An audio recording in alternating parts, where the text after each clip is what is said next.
I remember the day my parents sat me down in our living room like it was yesterday. I was 7, wearing my favorite purple dress with butterflies, clutching my worn teddy bear as Mom and Dad explained they wouldn't be living together anymore. They were so calm about it.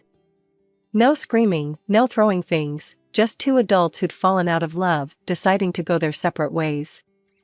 I didn't cry. Maybe I was too young to really understand what was happening. They divided everything so neatly. The house went to Mom, Dad moved into a new apartment, and I got 2 bedrooms. The custody arrangement was simple, 1 week with Mom, 1 week with Dad. And Dad, being Dad, made sure Mom and I were well taken care of financially. About a year after the divorce, Dad met Sarah. I still remember the first time he introduced us at a local diner. She had kind eyes and a warm smile, and her son Tommy was sitting next to her, playing with his French fries. "Hi Brittany," Sarah said, her eyes crinkling at the corners. "Your dad's told me so much about you." Tommy looked up from his plate. "Are you gonna be my sister?" I liked them immediately. Sarah didn't try too hard or act fake nice like some of Dad's previous dates. She was just real. And Tommy, who was 3 years younger than me, became the brother I never had. Around the same time, Mom started dating Richard. He moved in pretty quickly, and I noticed Mom seemed different, distracted, always touching her stomach when she thought no one was looking. They got married in a small ceremony at City Hall, and 2 months later, my half-sister Emily was born. I remember standing in the hospital room, looking at this tiny pink bundle in Mom's arms. Richard was hovering over them both, completely absorbed. I stood in the corner, shifting from foot to foot, feeling like I was watching a family portrait being painted, one that didn't include me. Dad and Sarah got married that same year. Their wedding was different, they made sure Tommy and I felt included in everything. Sarah even let me help pick out her dress, and during the ceremony, Dad made sure to include special vows to both Tommy and me. "Today I'm not just gaining a wife," he said, his voice thick with emotion. "I'm gaining another child to love, and our 2 amazing kids are gaining a bigger family." That night, as Sarah tucked me into bed in my room at their house, she kissed my forehead and said, "You know, Brittany, I always wanted a daughter. Thank you for letting me be part of your life." I hugged her tight, already knowing that while my family situation wasn't typical, I was lucky to have at least one home where I truly belonged. Life at Mom's house changed after Emily was born. It wasn't anything dramatic, no harsh words or cruel treatment. It was more like I was slowly fading into the background, becoming a ghost in my own home. Mom quit her job to become a full-time housewife, and everything began revolving around Emily. At first, I tried to tell myself it was normal. Of course a baby needs more attention. But as the months passed, the forgetting started. Little things at first, then bigger ones. I remember standing outside school in the rain, watching other kids leave with their parents after the parent-teacher conference. Mrs. Johnson, my 4th grade teacher, waited with me for almost an hour before calling Mom. "Oh God, was that today?" Mom's voice crackled through the phone. "I'm so sorry, I was at Emily's Mommy and Me class. Can we reschedule?" We never did reschedule. Richard just picked me up that day, barely glancing at me as he drove home, talking on his phone about work the whole time. Then came my 10th birthday. I woke up excited, running downstairs, expecting at least a happy birthday from Mom. Instead, I found her cooing over Emily in the kitchen. "Mom," I said, hovering by the doorway. "Do you know what day it is?" She looked up, distracted. "Tuesday? Oh, I need to take Emily to her doctor's appointment." I stood there, my heart sinking. "It's my birthday." "Oh," her eyes widened. "Oh, Brittany, I'm so sorry." We'll celebrate this weekend, okay? I just have so much going on today with Emily's checkup." But the weekend came and went, and no one mentioned my birthday again. It became easier to spend time at Dad's house. Sarah always made sure my favorite snacks were in the pantry, and Tommy and I would spend hours playing video games or doing homework together.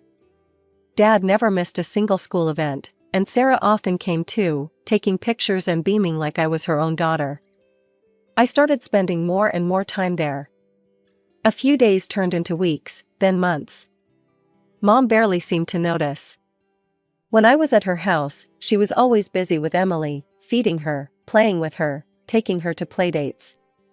Richard would come home from work, kiss Emily on the forehead, and retreat to his home office.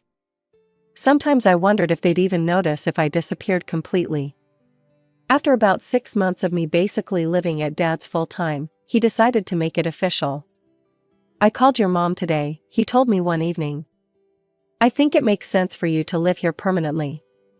You're already here most of the time anyway, and I told her I'd stop the alimony payments since I'm taking care of you full-time now." Within hours, Mom was at the door, all worried looks and loving words. "Sweetie, I've missed you so much," she said, hugging me for the first time in what felt like forever. "I've been thinking about everything, and I want us to go back to our original arrangement. I want you home with me half the time, like before." I was 12 by then, old enough to see through it. The sudden concern, the promises to do better, it wasn't about missing me. It was about the money. Dad's alimony checks were the real reason she wanted me back. Emily was 5 when she started rubbing it in my face. She'd follow me around the house with this smug little smile, dropping her bombs when Mom and Richard weren't within earshot. "Daddy says you're not really part of our family," she told me one day while I was doing homework at the kitchen table. "He says you're just visiting." I tried to ignore her, focusing on my math problems, but she kept going. "Mommy and Daddy love me more than you. Last night, Daddy told Mommy he was tired of you being here. And Mommy said just wait until you turn 18, then the money stops and you'll be gone." It hurt, of course it did. But I'd learned to build walls around that pain. I had Dad and Sarah, who showed me what real family love looked like. I had Tommy, who was more of a sibling to me than Emily would ever be. Still, hearing your own mother basically counting down the days until she didn't have to deal with you anymore, that leaves scars. The years crawled by until finally, I made it to high school graduation. I sat between my two families during the ceremony, Dad, Sarah, and Tommy on one side, Mom, Richard, and Emily on the other. It felt like sitting between two different worlds. After the ceremony, Dad hugged me tight. "We're so proud of you, Princess." Meanwhile, Mom and Richard were already talking about my departure before we even left the school parking lot. "So," Richard said, jingling his car keys, "have you started packing yet?" They didn't ask about my college plans. Didn't care that I'd gotten into the business program with a partial scholarship. Didn't even pretend to be interested in my future. They just wanted to know when I'd be out of their hair. 2 weeks later, I moved my things to Dad's house.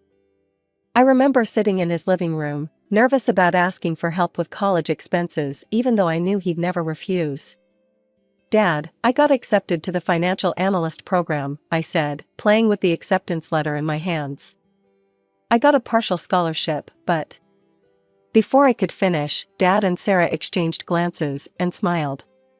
"We've already got it covered, honey," Sarah said, pulling out a folder. "We've been saving for your college fund since you were 8.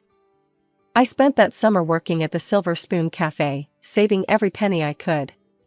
My shifts were mostly morning ones, which left my afternoons free to spend time with my real family. Tommy and I would go to movies, Sarah taught me to cook proper meals for when I'd be living in the dorm, and Dad, well, Dad just kept being Dad, always there with advice or a hug when I needed one. Mom never called to ask about my plans. Never stopped by to see how I was doing. Never seemed to care that her oldest daughter was about to leave for college. But by then, I'd stopped expecting her to care.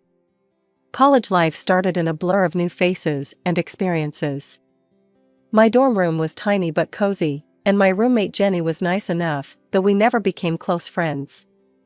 Between classes and my job at the campus cafe, I barely had time to breathe, but I made sure to call Dad and Sarah at least twice a week.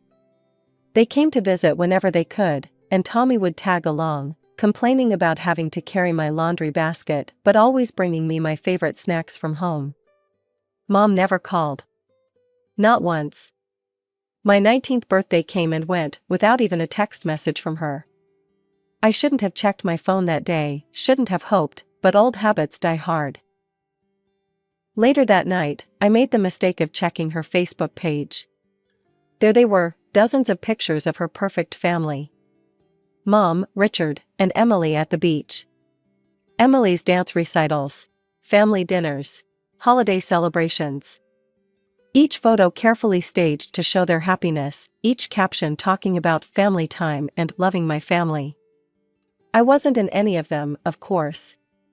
I'd been cropped out of their family portrait long ago. I threw myself into my studies after that, determined to prove that I didn't need their approval to succeed. The years flew by, and before I knew it, I was walking across the stage to receive my diploma in financial analysis. Dad cheered so loud you'd have thought I'd won an Olympic medal. After graduation, Sarah approached me with an opportunity. Her brother Mark ran a successful investment firm in our hometown, and she'd mentioned my academic achievements to him. The interview with Mark went well. He was professional but warm, reminding me a bit of Sarah in the way he got straight to the point while still making you feel at ease. "Your credentials are impressive," he said, reviewing my resume. "But I need to be clear, the fact that you're my sister's stepdaughter won't earn you any favors here. You'll have to prove yourself just like everyone else." "I wouldn't want it any other way," I replied. I got the job and rented a small one-bedroom apartment near the office. It wasn't much, but it was mine. I worked harder than I'd ever worked before, taking on the projects nobody else wanted, staying late to perfect financial models, developing comprehensive growth strategies for our clients. The results spoke for themselves. Client portfolios under my management showed remarkable growth. The company's revenue increased significantly, and Mark noticed. He didn't play favorites, but he did believe in rewarding good work. The bonuses and raises came because I'd earned them, not because I was family. The first thing I did with my surprise year-end bonus was buy gifts for my real family. A new golf set for Dad, who'd been using the same clubs for 15 years. A spa weekend package for Sarah, who never splurged on herself. The latest gaming console for Tommy, who was still using his old one from high school. Watching them open their gifts, seeing their genuine happiness and surprise, I felt something settle in my chest. I might have been cut out of one family photo album, but I'd found my place in a better one. After 5 years of hard work, I had a solid plan. Every month, I put away a chunk of my salary into my savings account. I'd researched the housing market thoroughly, looking for the perfect property. I wanted something modest but comfortable, maybe with a small garden. Most importantly, I wanted to make a substantial down payment to keep the monthly mortgage payments manageable. Then came the phone call that changed everything. I was at my desk, reviewing quarterly reports, when my phone lit up with a number I hadn't seen in years. "Brittany, sweetie." Mom's voice was syrupy sweet. "I've been thinking about you so much lately." I nearly dropped my coffee. 9 years of silence, and now this? "How are you, Mom?" I kept my voice neutral. "Oh, honey, I miss you." "We all do. Why don't you come over for dinner this weekend? Emily's home from college, and Richard's making his famous pot roast." Curiosity got the better of me.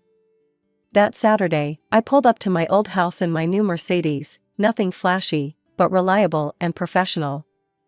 Emily answered the door, looking me up and down with poorly concealed interest. "Nice car," she said by way of greeting. The house hadn't changed much. Same furniture, same family photos on the walls, still none of me.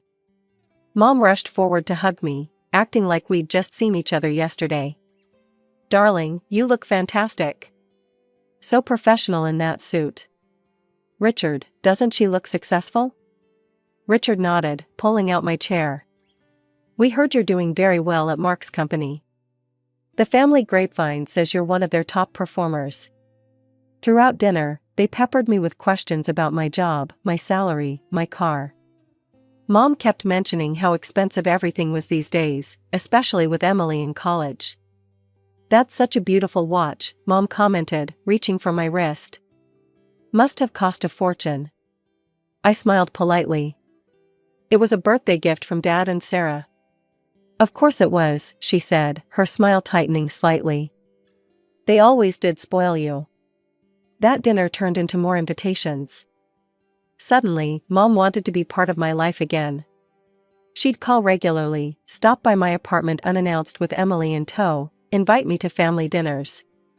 Emily would wander around my modest apartment, examining everything with calculating eyes. "This place is kind of small," she commented once. "I thought you made good money." I kept my responses vague. "It suits my needs." Mom would chime in, "But surely you're planning to upgrade soon?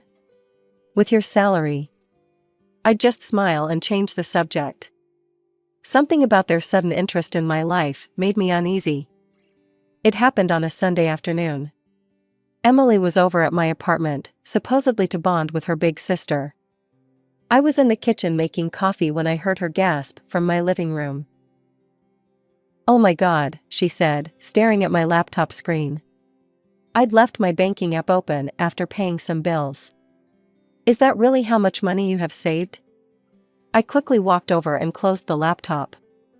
"It's not polite to look at other people's private information, Emily." She ignored my comment. "Why are you saving so much? What's it for?" I hesitated, but figured there was no harm in telling her. "I'm planning to buy a house soon.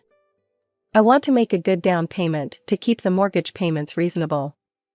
Emily just nodded, but I could see the wheels turning behind her eyes. She left shortly after, making some excuse about meeting friends. The very next day, Mom called to invite me to dinner. As soon as I sat down at their dining table, I knew something was up. Mom had that look she used to get when she was about to ask Dad for more child support. "Emily tells me you're quite the saver," she said, passing the potatoes. "That's wonderful, honey. You know, Emily's having such a hard time with college expenses. And she'll need an apartment after graduation." I took a bite of my food, saying nothing. "It would be so nice if her successful big sister could help her out," Mom continued, her voice dripping with suggestion. "Family helping family, you know?" I put down my fork. "I don't understand what you're getting at, Mom." "Oh, come on, Brittany," she said, dropping the sweet act. "You're clearly doing very well for yourself. Emily needs help with an apartment, and you have more than enough money saved up. It would be the right thing to do." I looked at her incredulously. "The right thing to do? You mean give Emily my house down payment?" "Well, you're already established in your career," Richard chimed in. "Emily's just starting out. She needs the help more than you do." "I'm not established," I said firmly. "I'm working hard and saving my money to build my own future. I'm not giving Emily my savings." Mom's face darkened. "So you're just going to let your sister struggle while you sit on a pile of money? After all we've done for you?" I almost laughed at that. "All you've done for me? Like what exactly? Forget my birthdays? Ignore me for years? Push me aside for Emily?" "You're being selfish," Richard muttered, not quite meeting my eyes. "A real sister would want to help. A real mother would have been there for both her daughters," I shot back, standing up. "I'm taking care of myself first. Emily is your responsibility, not mine." The silence that followed was deafening. Mom sat there, jaw clenched, while Richard glared at his plate. Emily wasn't at this dinner, but I could imagine her reaction when they told her later. Poor Emily, whose selfish big sister wouldn't give her a free apartment. 2 weeks after that disastrous dinner, I had to leave for a business trip to Singapore. Mark had trusted me with an important client presentation, and I'd be out of reach for most of the time due to the time difference and packed schedule. "I'll be gone for about 10 days, I told Mom when she called, trying to maintain some semblance of politeness despite our recent argument. "Just letting you know I'll be out of contact." "Oh, overseas? How nice for you," she replied, her voice oddly interested.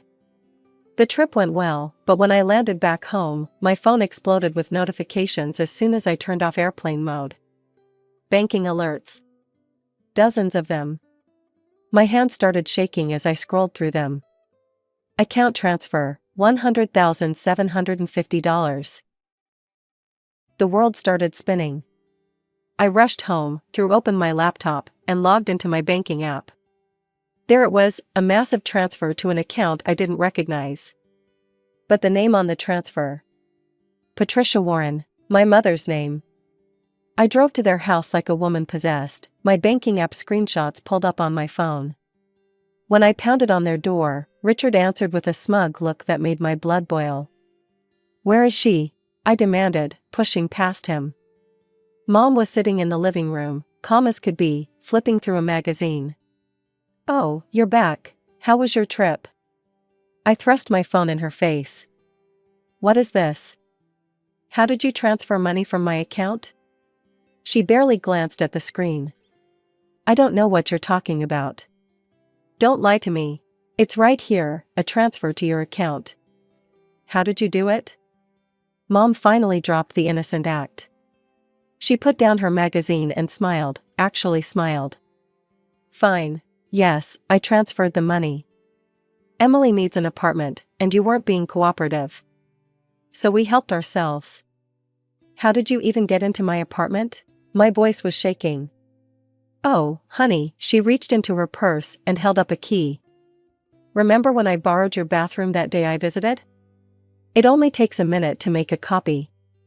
I felt sick to my stomach. "Give me my money back, now. Or I'm going to the police." Mom actually laughed. "Don't be ridiculous. You won't go to the police, I'm your mother. Besides, you can always save up again. You have a good job, no responsibilities. Emily needs this more than you do. We've already found her the perfect apartment." "I'm serious," I cut her off. "Return my money, or I'm..." "Or what?" Mom sneered. "You'll send your own mother to jail? Please. You don't have the spine." Richard grabbed my arm and started pushing me toward the door. "I think it's time for you to leave. This is your last chance," I warned them. "Give me back my money." Mom's only response was to wave goodbye with a smirk. Richard shoved me out onto the porch and slammed the door in my face. The police station was quiet that night. I sat across from Detective Martinez, my hand steady as I filled out the complaint form. I had everything documented: the unauthorized transfer, screenshots of the banking app, text messages with my mother about my business trip. Richard called me that same night, his voice alternating between threats and pleas. "You need to withdraw the complaint," he demanded. "Do you have any idea what you're doing to your mother? Your mother's crying." I hung up. Let her cry. I'd cried plenty of times over the years, because of her. The legal process moved surprisingly quickly. The evidence was overwhelming, and Mom's arrogant admission to the theft didn't help her case. She sat in the courtroom, playing the role of the repentant mother, tears streaming down her face as she promised to return every penny. "I just wanted to help my younger daughter," she sobbed to the judge. I let my maternal instincts cloud my judgment. I almost laughed out loud. "Maternal instincts? Since when?" The judge wasn't impressed. "Mrs. Warren, your maternal instincts led you to commit premeditated theft and fraud against your other daughter. The only reason you're not going to prison is that you've agreed to make full restitution and have no prior criminal record." She got a suspended sentence and was ordered to return my money within 30 days. I got a restraining order against both her and Richard, just to be safe. Dad and Sarah were with me through all of it. They sat behind me in court, brought me dinner when I was too exhausted to cook, and never once said "I told you so" about letting Mom back into my life. "You did the right thing," Sarah told me after the sentencing. "They needed to learn they couldn't take advantage of you anymore." Tommy, in his typical fashion, tried to lighten the mood. "Well, at least now you know for sure which family actually loves you." He was right. The lines were clear now. I had my real family: Dad, Sarah, Tommy, even Mark, who'd been incredibly supportive through the whole ordeal. And then there were the others: Mom, Richard, Emily, who'd shown their true colors in the most dramatic way possible. 6 months have passed since then. My money is back in my account, earning interest while I house hunt. I've got my eye on a lovely 3-bedroom colonial with a fenced backyard, just 10 minutes from Dad and Sarah's place. The mortgage paperwork is being processed, and this time I'm the only one with keys to my home. Mom still tries to reach out sometimes, through relatives or mutual acquaintances. She claims she's changed, that she's sorry, that she wants to make amends. But I'm done giving chances to people who see me as nothing but a resource to exploit. Yesterday, I had dinner with my real family to celebrate my upcoming house purchase. As we sat around Sarah and Dad's dining table, sharing jokes and making plans for my housewarming party, I realized something. Sometimes the family you choose is better than the family you're born into. And sometimes, letting go of toxic relationships is the healthiest thing you can do for yourself. In 2 weeks, I'll be signing the papers for my new house. Dad's already planning to help me paint the walls, and Sarah's been sending me links to furniture she thinks would look perfect in my living room. This is what family should be: people who support you, love you, and would never dream of hurting you for their own gain. As for Mom, Richard, and Emily, they can keep their perfect family photos and their manipulative games. I've got something better: a real family, a clear conscience, and soon, a house with exactly one set of keys.